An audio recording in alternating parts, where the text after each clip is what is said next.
Hello, and welcome to the summary of the first arc of Naruto anime. Many people don't watch this anime because of the large number of episodes, so I thought to myself and said let me give you a very clean and detailed summary so that you can enjoy the story of this beautiful anime. So let's go straight to the point. Let's start from the beginning of the story. The anime is about a boy named Naruto Uzumaki who lives in a village called Konoha, which is also called Leaf Village. Naruto's parents died after Naruto's birth, so Naruto lives alone. But the sad part of this story is not just Naruto being alone. Not only did Naruto live alone, but the people of the village were afraid of Naruto and kept him away from them. And even families told their children to stay away from Naruto. The only people who were nice to Naruto were his few friends and his teacher Iroka sensei. But why? The thing is that when Naruto was a baby, a monster named Kyuubi was sealed in Naruto's body, and sometimes when Naruto gets angry, he loses control and Kyuubi starts appearing. So that's why people are afraid of Naruto. But what exactly is this Kyuubi? Kyuubi attacked Konoha village when Naruto was a baby. He had the same appearance as a fox with 9 tails. Now I will tell you what exactly Kyuubi is and why he attacked in the following summaries. Keep this in your mind for now, but how do they seal Kyuubi in Naruto's body? Konoha village and every other village in Naruto anime has its own leader, who is considered the highest position of that village, and this leader has the title of Hokage. The Hokage is usually at the highest level in that village, both in terms of power and suitability for leadership, and is determined accordingly. At the time when Kyuubi attacked the village of Konoha, the 4th Hokage was in charge of Konoha. This Hokage sacrifices himself to fight Kyuubi and saves the village, and people always remember him as the hero of the village. And after the death of 4th Hokage, the 3rd Hokage, who had retired from his job, returns to his position and takes over the leadership of the village again. But what is Naruto's goal in this story? Naruto's goal is to become Hokage one day, but everyone makes fun of him and never takes him seriously. In order to achieve this goal, Naruto enters the school of ninjas. Oh, I forget to say that the power system of the Naruto world is based on jutsu, and each person learns a series of jutsu based on his own skill, and each person may have its own jutsu, either based on genetics or learning. For example, Naruto's famous jutsu is the Shadow Clone Jutsu, which creates a number of copies of himself, and these copies are often used in fights. The only difference with the original Naruto is that they are destroyed with the first hit. And since Naruto is very skilled in this jutsu, he can create many copies of himself. But in the continuation of the story, in this school, Naruto passes the initial stage and enters a higher stage. In the earlier stage, let's mention a character named Konohamaru, who is the Hokage's grandson and meets Naruto by chance.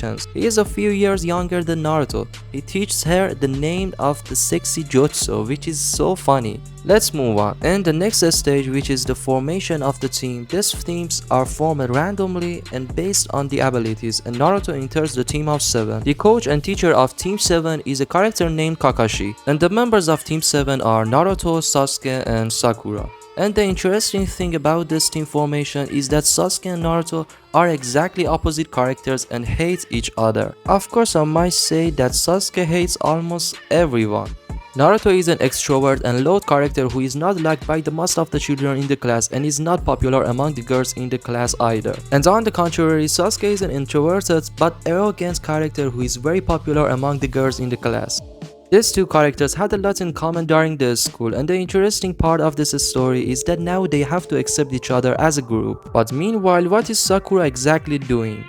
Naruto likes Sakura, but Sakura hates Naruto, and Sakura wants to marry Sasuke. But in the meantime, Sasuke doesn't care about these issues and constantly humiliates Sakura and considers her as a nuisance. But what is Sasuke's goal? Whenever there is an argument with Sasuke, Sasuke always says only one thing with a lot of anger and hatred, and that is that his goal is to kill someone. But the purpose of forming these groups is to carry out a series of missions together. But before these missions take place, Kakashi announces to the team members that he will first take a test from them, and if they fail this test, they will return to the academia stage. Kakashi takes 2 balls and says that the first 2 people who can take these balls for me will win, and the 3rd person will go back to the academia stage. And he sets a time and says that if no one can take these balls for me before noon, then all 3 of you will go back to the academy. During this test, Kakashi actually plays with them and performs a series of jutsu such as the 1000 Years of Death Jutsu, which is very cool jutsu. Meanwhile, Sasuke impresses Kakashi with his chakra reserves and raw prowess, but he still can't catch the boss from Kakashi. After repeated efforts, Naruto takes care of the matter and uses this opportunity to eat the whole lunch alone. But Kakashi sees him and doesn't give him any lunch as a punishment and ties him to a post. And he threatens the rest of the team and says that anyone who feeds Naruto will fail the test. But in the end, after a few minutes of discussion, both Sasuke and Sakura come to the conclusion that they cannot pass this test without Naruto, and in the end they both feed them. Meanwhile, Kakashi appears and, surprise, tells them that they passed the test, and tells them that those who break the rules are trash, but those who leave their friends are worse than trash. After this, they do series of D-class missions, but Naruto is not sacrificed with these missions and says that he wants better missions. And they get a better mission that should escort Tazuna back to the land of waves. But at the beginning of the mission, Kakashi realizes that the level of this mission is not for the gaining rank, that is the rank of their group,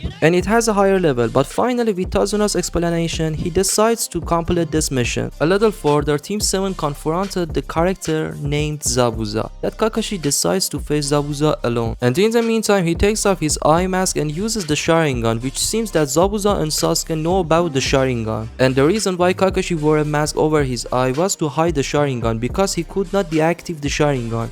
But what is the Sharingan? The Sharingan is an eye power inherited from the Uchiha family, that is Sasuke family. It means that Sasuke have Sharingan too, which will be discussed much more later. Meanwhile, Kakashi weaved the exact hand signs that Zabuza is weaving, and it seems that he is doing this exactly the same time as Zabuza, and Zabuza realizes that Kakashi can understand his opponent's next move because of the Sharingan. And this is the reason why Kakashi's nickname is actually Kakashi Copy Ninja, and with this method, Kakashi learned many jutsus. During Kakashi and Zabuza's fight, Kakashi gets stuck in the water prison and Zabuza makes a water clone of himself to attack the rest of the Team 7. But Sasuke and Naruto work together to hit the original Zabuza, and this frees Kakashi from the water prison. Meanwhile, a hunter Nin enters and captures Zabuza and tells Kakashi to leave this to me and take Zabuza with him. Finally, the mission is over and they take Tazuna home and rest there. During these days when they rest, Kakashi teaches them some chakra control techniques and asks them to practice. And in this technique, Sakura was superior to Naruto and Sasuke due to his good control over his chakra. One day when Naruto was practicing this technique in the forest, he met a boy named Hako who looked like a girl and talked to him about his goal. And Naruto didn't know that this boy was actually the hunter Nin, who seems to have killed Zabuza, but actually he didn't. And on the way back, Team 7 meets Zabuza again, but this time Zabuza is not alone, but Hako is helping him. And since Sasuke could also use the Sharingan, Sasuke tries to stop Hako's demonic mirroring ice crystal technique with his Sharingan. Meanwhile, Naruto also in tears, but Sasuke is so badly injured that he appears to be dead, and Naruto loses his control and realizes Kuruma's energy and breaks through the mirrors and shrieks out at Hako smashing his mask, and Naruto realizes that this person is actually Hako. Hako explains her painful past to Naruto. Hako's father killed his mother and planned to kill Hako himself, but Hako runs away and Zabuza finds him